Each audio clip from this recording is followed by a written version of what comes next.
We are covering fats. So, as you can see here, I decided to actually fill this out beforehand because I thought it might be a little bit easier, make it a little bit more readable, even though it's still not the best, but what do you do, okay? So, today, when it comes to fats, there's a lot of controversy out there, right? A while ago, we used to think fat was evil and fat's the devil, you should never have fat because fat's going to make you fat. And then we've kind of gone on the opposite end of the spectrum. Now we're saying all you should be eating is fat, you don't need carbohydrates, there's the keto diet, there's all these crazy things out there. But you know what? The answer is it doesn't really matter whether you have lots of fat or whether you have a little bit of fat. But there is a minimum amount of fat you want to be having every day though, is because you want to have good hormone function, especially for testosterone. Because if you don't want your D to work, well then make sure you don't have any fat in your diet, and yeah, pretty much. So it's good for the certain amount of fats that you have to have in your diet no matter what, which is why I've got a little bit of a range here to show you what to do. Now we're going to start off over this side here. So to be able to determine how many fats you want in your diet, you can go from as little as 0.5 to around the 1 gram mark. Now you can obviously increase this more because a lot of people have more fat, but this is what a general recommendation I would suggest you start off with. If in the future you want more fats and less carbohydrates because they're more filling, you can do it that way, but follow this general guideline first and then see how you go. So if you're doing body weight in kilos, you want to do 0.5 as a minimum, which would be 35 grams of fat a day, up to 1 gram, which is 70 grams of fat a day. If it's in lbs, you just half it. So you want 0.25 to 0.5. So if you're 150 lbs, 150 pounds, you want 75 grams of fat a day. Now, I always go for the 1 gram mark because it's really simple to be able to follow. People are pretty satiated with 70 grams around their body weight and fat. Like I said, if you want to have it higher, you can if you want. So if I'm having 70 grams of fat a day, or 75 grams of fat, depending on what you want, once you determine that, you then need to figure out how many calories you need. Now, when it comes to fat, fat is the highest macronutrient, highest in calories, right?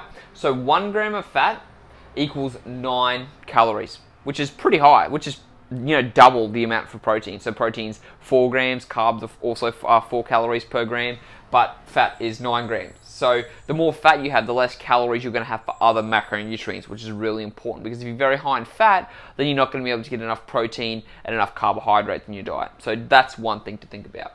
Now, since it's 9 calories, we're going to go 70 grams times 9 equals 630 calories of your 1900 calories that you're having is going to come from fat.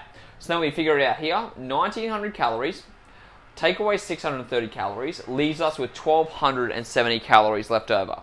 Now, if you go back to the other video about protein, we figured out that you need 2 grams per kilogram of body weight. So that's 140 grams of protein. 140 grams times 4 is 560, right?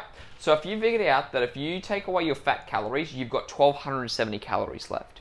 Then if you take away your protein calories, you've then got 710 calories left over. Now, like I said, you can either use those calories, which we're going to talk about next, for carbohydrates, or you can use some of those extra calories for fat, depending on you. But start with the higher end of what I'd recommend first, which is 1 gram per kilogram of body weight, and see how your body goes to that. Now again, 1 gram of fat is not like a gram of avocado or not a gram of peanut butter or anything like that. The more you start using MyFitnessPal, the more and a better understanding you're going to get of how much fat is in certain foods. So peanut butter, 20 grams of peanut butter is not going to be 20 grams of fat, but it's still got a lot of fat in there. And when you start to become more aware of actually how much you're eating, what calories you're having, it's going to be so much easier when it comes to figuring out, oh wow, that food's really high in calories and it's really high in carbs and fats, but not high in protein, and vice versa. So this is a really good guide for you to start off with. Get your body weight times by 1 gram, then you times that by 9. That's going to figure out how many calories you need. You take that amount of calories from what we first figured out, which is 30 times your body weight. You take that away, then you take away your protein, and that's what's going to be left over. So then in the next episode, we're going to go over carbs, and we're going to discuss how to get the last amount of carbs. So let's go over that, and I'll speak to you soon.